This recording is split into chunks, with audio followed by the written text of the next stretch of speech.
Imagine sitting at your desk, your to-do list growing longer by the minute, while your mind races with endless questions. What if I fail? What if I am not ready? What if I make the wrong choice? You have all the knowledge in the world at your fingertips: courses, strategies, advice from mentors, but somehow you are stuck. Opportunities pass by, and yet you can't seem to move. This is not laziness. It is overthinking. Overthinking is not just a habit. It is a trap. It convinces you that careful planning will protect you from failure, but in reality, it paralyzes you. Every decision, no matter how small, becomes a mental marathon. You analyze, compare, predict outcomes, and the more you think, the less you act. Life begins to feel like a game you can never win because you are too busy preparing instead of playing. But here's the truth. Action is what changes your life. Opportunities do not wait for certainty, they move on, leaving hesitation behind. Imagine what you could achieve if you stopped overanalyzing every step and just started moving. Even small, imperfect actions can set a chain reaction that transforms your path. In today's video, we are going to explore a centuries-old Japanese philosophy that teaches exactly how to break free from overthinking. By learning how to flow with life instead of resisting it, you can make decisions confidently, take action decisively, and reclaim the freedom that overanalysis has stolen from you. Before we dive in, make sure to like this video and subscribe to the channel for more practical strategies and inspiring stories that can help you live fully. Act boldly, and stop letting overthinking hold you back. Trust me, you do not want to miss what comes next. In the midst of her struggle, Emily began hearing about a philosophy that seemed almost mythical at first, a practice cultivated centuries ago by the samurai of Japan, who faced life or death decisions every day. This philosophy, called konoseki, was not about emptying the mind in some abstract or mystical sense. It was about learning to move through the world with clarity, decisiveness, and presence, freeing oneself from the heavy chains of overthinking. The idea fascinated Emily because it seemed to promise exactly what she had been searching for: a way to act without being paralyzed by doubt, a path to flow with circumstances instead of resisting them.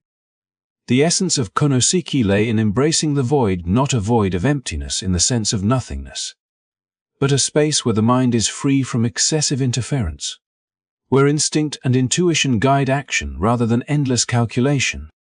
Emily learned that for a samurai in combat, hesitation could mean death, and yet the same principle applied to life in subtler ways.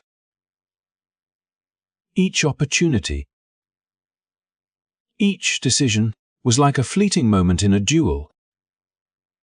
Act decisively, or risk watching it vanish. The philosophy emphasized that the mind should not be cluttered with fears, hypothetical outcomes, or the impossible need for certainty.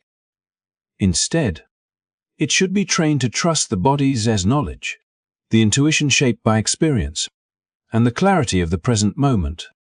Emily began to see the connection between her own paralysis and the lessons of konoseki.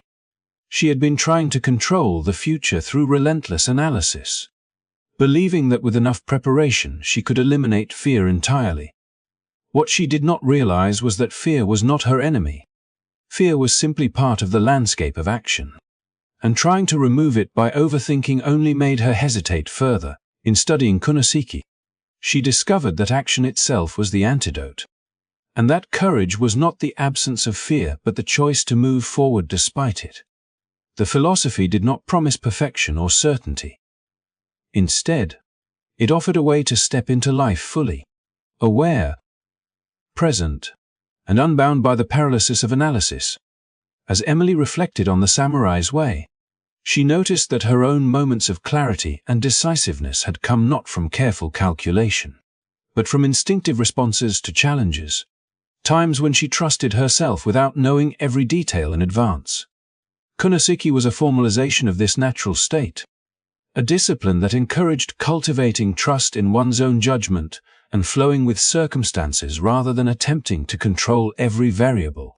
It was a practice that required patience, observation, and repetition, teaching the practitioner to notice patterns, respond fluidly, and act in harmony with the present moment. The philosophy was not limited to combat. It was a way of living, applicable to business, relationships, creative endeavors, and any situation where hesitation could steal the opportunity from one's grasp. Emily realized that embracing Konoseki required a shift in perspective. She needed to redefine what it meant to act effectively. It was not about rushing blindly or ignoring consequences, but about moving decisively with the information and intuition available, releasing the mind from the exhausting burden of overanalyzing every possible outcome. In this way, she could cultivate flow in her own life, allowing her talent and potential to manifest without the constant friction of doubt and fear.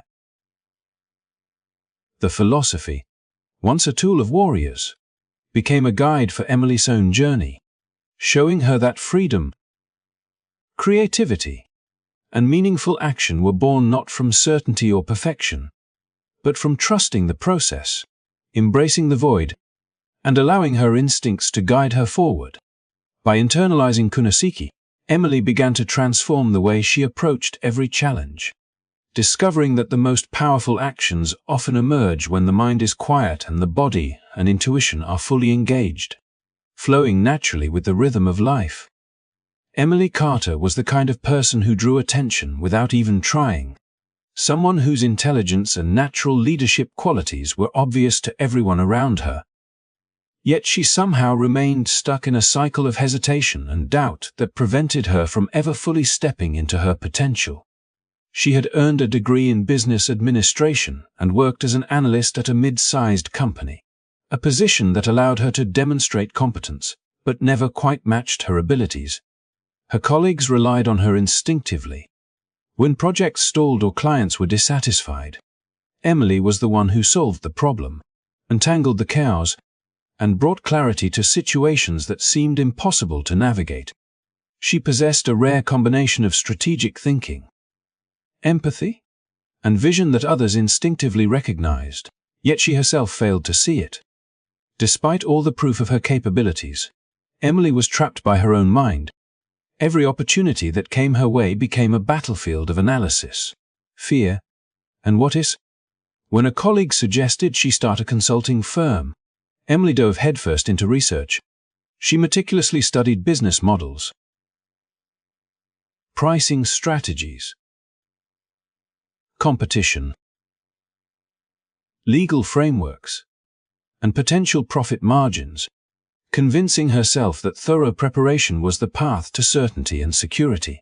Weeks turned into months, and when she finally believed she was ready, the window of opportunity had closed. Another chance presented itself when a friend invited her to join a startup. And again, she spent weeks weighing risks, projecting outcomes, and imagining every possible scenario. By the time she could make a decision, the opportunity had passed, and someone else had stepped into the role she had imagined for herself. Each missed chance deepened her frustration, yet instead of recognizing the pattern, she blamed the circumstances or assumed she was not ready.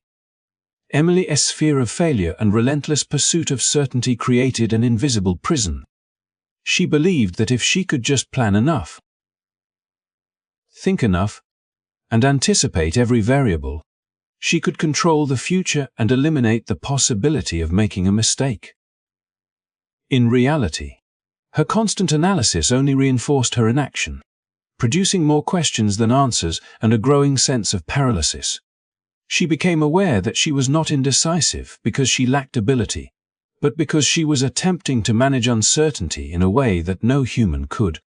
Every choice seemed monumental, every decision fraught with risk, and she measured every action against a standard of perfection that simply did not exist. Her life became a series of almosts, almost starting her own business, almost pursuing a project that ignited her passion, almost taking a leap that could have changed everything. She watched others move forward, succeeding, failing, learning, and growing, while she lingered on the sidelines, analyzing every detail and imagining every potential failure. The energy and creativity that naturally flowed within her were trapped beneath layers of mental scrutiny, and her talent, though evident to everyone else, remained largely untapped. It was only when Emily encountered Ko, a Japanese entrepreneur who recognized both her brilliance and her mental prison, that she began to confront the truth she had been avoiding. Overthinking was not a flaw to overcome, but a barrier to act against. Through Ko's guidance, Emily began to see that fear and uncertainty would always exist, that no amount of planning could guarantee outcomes, and that waiting for perfect readiness was a trap. The recognition was painful yet liberating. She realized that her problem was not lack of skill, knowledge, or opportunity, but her inability to trust herself and to move forward despite the uncertainty. Slowly, Emily started to embrace the idea that action, not endless analysis, was the key to unlocking her potential, and that the courage to begin even imperfectly was more valuable than any certainty she could ever hope to achieve. When Emily finally met Ko, she felt a mixture of awe and nervousness, unsure whether this encounter would be a fleeting moment or the turning point she desperately needed. A seasoned entrepreneur who had built her own interior design business from the ground up after moving from Kyoto to the United States, carried herself with a quiet confidence that immediately commanded respect. She saw in Emily not just talent and intelligence, but a potential that had been locked away by hesitation and self-doubt. A brilliance dimmed by the constant churn of overthinking. Ko's approach was gentle yet unflinching, a combination of insight and firmness that forced Emily to confront the patterns that had kept her from acting. Their first conversation was not about strategy charts or business plans, but about the way Emily approached life itself. Ko asked simple questions that cut through the layers of mental noise. Why did Emily hesitate when opportunity knocked? What was she waiting for? And what did she truly fear? Emily answered honestly, revealing the countless scenarios she had imagined, the spreadsheets she had created, and the endless analysis she believed would make her ready. Ko listened patiently, nodding, then gently shook her head. She explained that certainty is an illusion, a mirage that promises safety but delivers only paralysis. Life, she said, is not controlled by perfect plans, and waiting to be ready is waiting for a moment that will never arrive. Ko introduced Emily to the principles of Konoseki, showing her that the path to mastery and meaningful action is not paved with exhaustive analysis, but with clarity, decisiveness, and trust in one's own instincts. She emphasized that mistakes were not failures to be feared but feedback to be observed and learned from, each misstep a lesson that shaped the trajectory of future actions. Ko shared her own story of fear and hesitation when starting her business, how she had almost let doubt stop her, and how embracing action in the face of uncertainty had been the key to growth and freedom. She illustrated that life rewards those who move with intention, even imperfectly, rather than those who wait endlessly for conditions that will never exist. Over time, Ko guided Emily to shift her focus from trying to control outcomes to cultivating clarity in the present moment. They worked together on projects where Emily had to act decisively without waiting for the perfect plan, learning to trust her knowledge, experience, and intuition. Ko would encourage her to take a step, reflect on the result, adjust, and move again, emphasizing that progress comes from momentum and adaptation, not from stagnation in search of perfection. The lessons were practical and deeply transformative. By acting with presence, accepting errors as part of the process, and prioritizing clarity over certainty, Emily discovered a new rhythm in her work and life, one that allowed her creativity and decision-making to flourish. Gradually, Emily internalized Ko's teachings. She began to approach tasks with a sense of flow, letting her instincts guide her rather than being trapped in mental loops of analysis. She learned that action itself dissolves fear, and that the energy spent on overthinking could be redirected into tangible progress. Mistakes became stepping stones rather than obstacles. And the pressure for perfect results eased as she realized that excellence emerges through iteration, learning, and responsiveness, not rigid control. Through Ko's guidance, Emily experienced a shift in perception. Clarity became her compass, trust her fuel, and decisive action her method of moving through life. In this way, Ko not only taught Emily the mechanics of business and strategy, but also instilled in her the deeper understanding that freedom and effectiveness arise when one acts with intention, embraces imperfection, and flows with the opportunities and challenges that life presents, transforming hesitation into purposeful movement and untapped potential into tangible achievement. As Emily began to practice the lessons Ko had shared with her, she started noticing subtle but profound changes in the way she approached her work, her decisions, and even her daily life. Tasks that once seemed overwhelming or paralyzing no longer triggered the endless spiral of doubts and what-ifs that had dominated her thoughts for years. She realized that when she allowed herself to act with clarity and presence rather than obsessively analyzing every detail, her responses became faster, more confident, and surprisingly effective. It was as if a weight had lifted from her mind, freeing her instincts to guide her naturally, without interference from the relentless chatter of overthinking. Curious to understand why this worked, Emily began reading about modern research on peak performance, and what she discovered validated everything Ko had been teaching her. Neuroscientists had studied athletes, musicians, surgeons, and entrepreneurs during moments of extraordinary performance, and they observed a fascinating phenomenon. During these peak states, the prefrontal cortex, the part of the brain responsible for conscious thought, planning, and self-monitoring, was significantly less active. In other words, the very center of analysis and overthinking was temporarily quieted, allowing the body's automatic systems, honed by experience and intuition, to take over. Actions became fluid, responses instantaneous, and decisions precise without the burden of conscious deliberation. Emily was struck by the parallel to kunoseki. Centuries before neuroscience could measure it, the samurai had understood that overthinking in a duel could be fatal, and that survival depended on trusting instinct and allowing the body to respond without hesitation. Further studies reinforced this idea. Researchers measured reaction times of elite athletes and found that when they attempted to consciously control their movements, their performance suffered. The automatic, intuitive responses of the body were faster, more efficient, and more accurate than any calculated effort. The brain processes millions of bits of information every second, yet only a tiny fraction reaches conscious awareness. Trying to bring all of it into focus at once overloads the mind, slows reactions, and disrupts natural flow. Emily could see how her past behavior had mirrored this phenomenon. Her constant need to analyze and control every variable had clogged her mental circuits, delaying action and causing stress, while the instinctive knowledge she had accumulated over years of experience remained untapped, waiting quietly for permission to guide her. This scientific perspective made the principles of kunoseki feel not mystical or abstract, but tangible and applicable.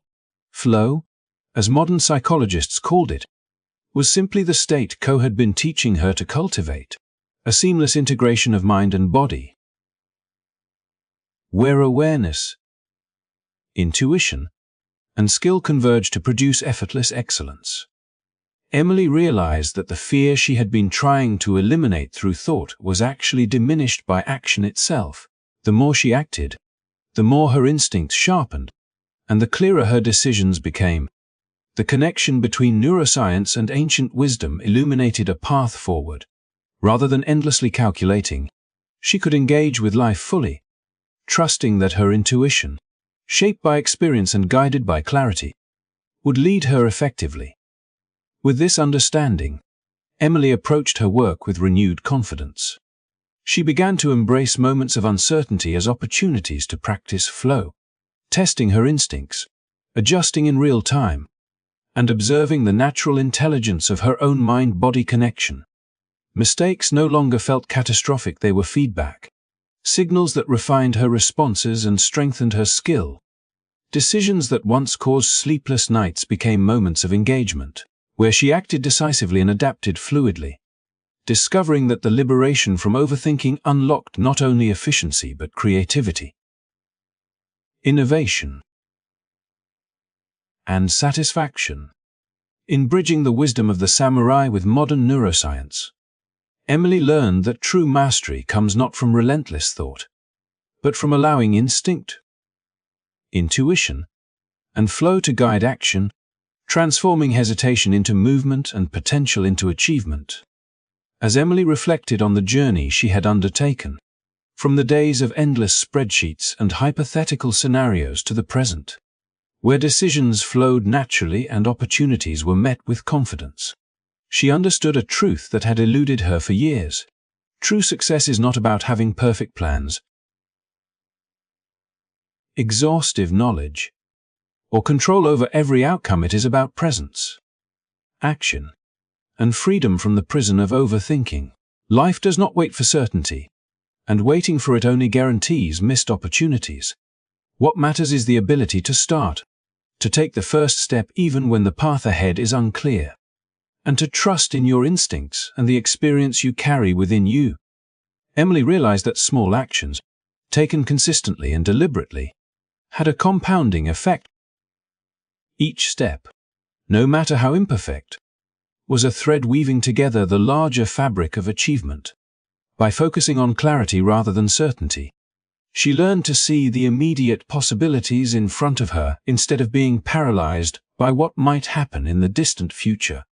The mistakes she once feared became guides, showing her what worked, what needed adjustment, and what could be approached differently next time. Flow, she discovered, was not a magical state that only a few could reach.